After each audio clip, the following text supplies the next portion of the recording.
Hi, good morning everyone. I welcome Dr. Kiran Bedi, esteemed mentors and advisors, Lieutenant General Rajendra Singh, Vijay Sethi sir, Dr. S.N. Srinivas, esteemed Mahatma awardees and guests. I've been asked to set the agenda, and because it's a social good gathering, I just wanted to tell everyone that when I was in school, moral science was my favorite lesson because it taught us to be good and compassionate, and perhaps that laid the foundation of my future vocation, which is advocating for social good. While we are all gathered here, I would like to start the day with the story of Fleming. It's till date one of the most impactful story I've read. It was first written by Rajshri Birla ji in the 2016 CSR Good Book. Till date, as I say, I haven't found an equal, act of passion, act of compassion. And if, somebody can update me on a passionate story, I'd be welcome to sharing notes. So this story is an ode for all the Mahatma awardees here, guests, as we are all making this world a better place. I'll narrate the story now.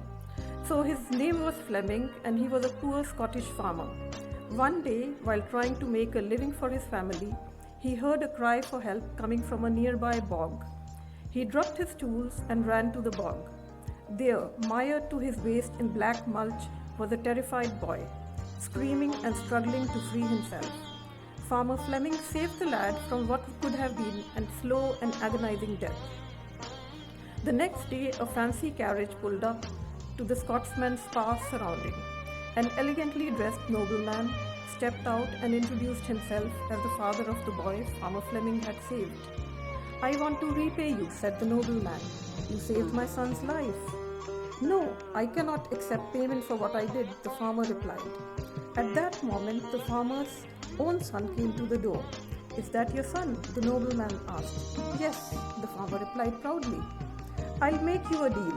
Let me provide him with the level of education my own son will enjoy. If the lad is anything like his father, he'll no doubt grow to be a man we both will be proud of." And that he did. Farmer Fleming's son attended the very best schools and in time graduated from St. Mary's Hospital Medical School in London and went to become the noted Sir Alexander Fleming, the discoverer of penicillin. Years afterwards, the same nobleman's son who was saved from the bog was stricken with pneumonia. What saved his life this time? Penicillin. Well, the name of the nobleman, Lord Randall Churchill, his son's name, Sir Winston Churchill. Well, someone rightly said, what goes around comes around.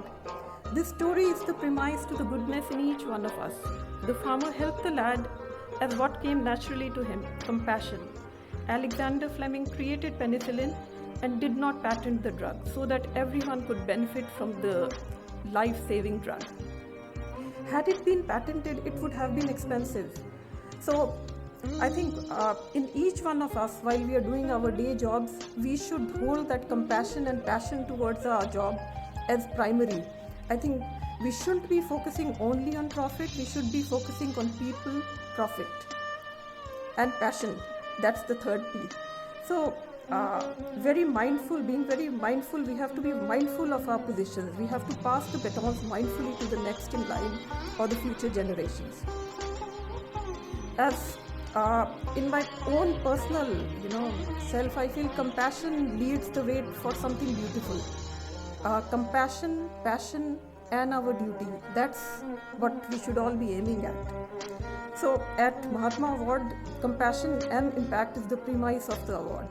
It recognizes and celebrates impact leaders and change makers across the globe who are making a social impact and leading the way to a sustainable future. The award has honored social and community initiatives within the private and public sector in US and in India.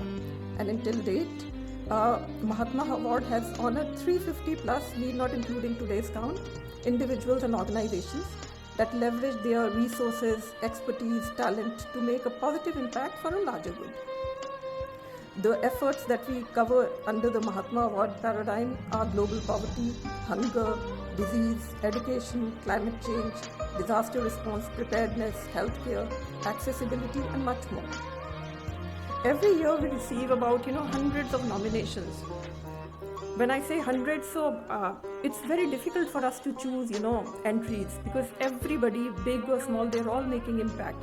This year we received in excess of 891 nominations till yesterday, and we shortlisted 166 entries, out of which 58 change makers will be receiving the award trophy today. My shout out to any individual or organization working towards making the world a just and equitable and sustainable place. No matter how small or how big your initiatives, please reach out to us. Please reach out to me. I'll conclude my note with saying we are not primarily put on this earth to see through one another, but to see one another through. So with this, I pass on to Ms. Sapna.